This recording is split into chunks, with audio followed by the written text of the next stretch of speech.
This is a Let's Talk Church Safety and Security microsode with your host, Paul Buckner. Hey Sheepdog, so I want to talk again about verbal CPR, and this is something that I like coining phrases, I guess. It's something that I do, but I don't sit around and think about it, but it's something that just kind of happens in the middle of a conversation. And there's times we've got to speak life into somebody. And in church safety, a lot of times people are looking for answers. Oddly enough, when they come to church, they're like, well, it seems to work for these Christians, so maybe it'll work for me. And in our microwave culture, a lot of times we want things to just bam and be fixed, and that cuts both ways. So people come to church having never been to a church before, and they expect to attend for 3 weeks, and bam, life is perfect. No. Or we expect that these people that are perfectly spiritually fit, this is where we need to check ourselves what our expectations are, is we want these cute cookie cutter families in suits and ties, and the wife's wearing a dress, and it's just perfect. And we just want these perfect Christians with no battle damage, with no heartache, to show up and just become part of our church.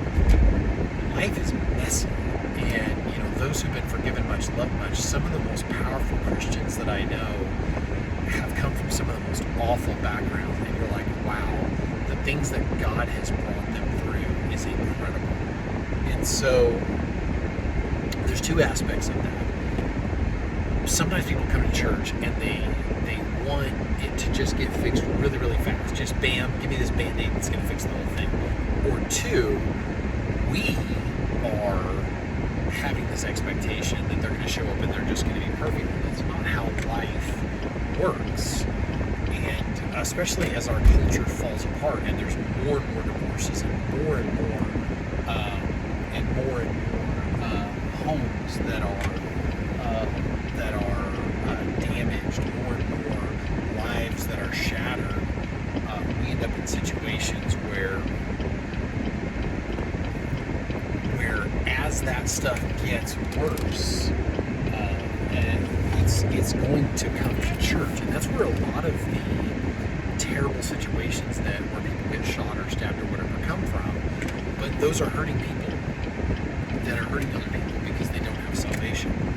And so it's something to think about from two aspects. Number one, we need to be prepared to spiritually do CPR, to speak life into someone.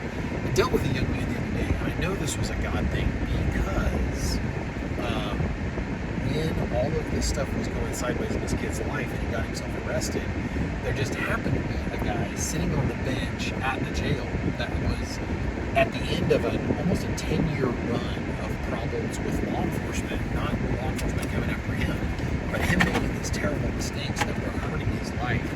And sitting on the bench, this guy's on one extreme, the other guy's on the other extreme, not only of the bench, but of the situation.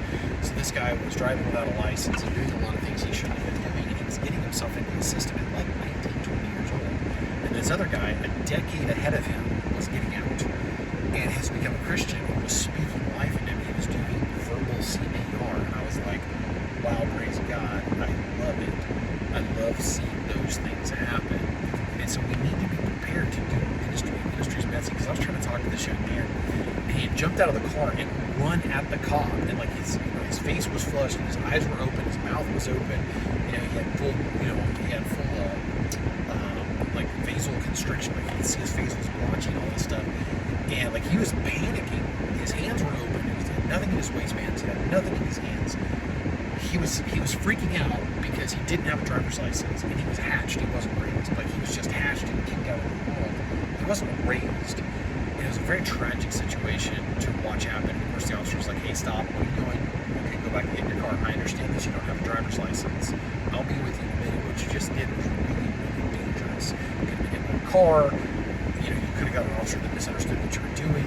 And there are officers that would put a guy on the ground for that. And it's not entirely something that I wouldn't understand. Like, what are you doing and why are you doing it? And unfortunately, the farther our culture falls away from God, the more mental illness we're going to see, the more chronic sin and destroyed lives we're going to see.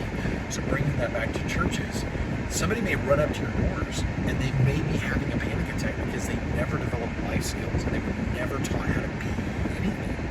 And I was trying to talk to this kid, and the whole time, because I was like, if you're able to shirtless and because he's in handcuffs in the back seat going to jail for never having a driver's license, and the vehicle wasn't tagged and he didn't signal. There were several good reasons for the stop, and then he doesn't have a driver's license and never has. And I was trying to talk to him about, hey, this is correct. You're at a phase where you can actually fix this if you'll listen. He's like, yeah, I'll listen. And the whole time that I'm saying this, he's like, I know, I'm sorry. I'm sorry. We have a generation of people coming up that have absolutely no life skills. But we need to be ready when they come in an emergency where they are literally facing life-shattering circumstances and they really aren't adults. We need to be prepared for that. And it's messy. And I wasn't raised that way. Probably you weren't raised that way.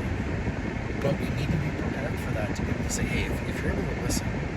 And I reached him some, but the guy that reached him was the prisoner on the other side of the bench that was able to say, hey, brother. And he gave him a book he had finished reading that he just read this thing to shreds. And it was a Christian book talking about our walk and our faith with God. We believe God makes appointments, and there may be appointments coming to your church soon where you need to be able to do verbal CPR and speak life into people. And it's going to be messy, and it gets on you. God bless. If you enjoyed this microsode, check out the video and audio versions of the Let's Talk Church Safety and Security podcast.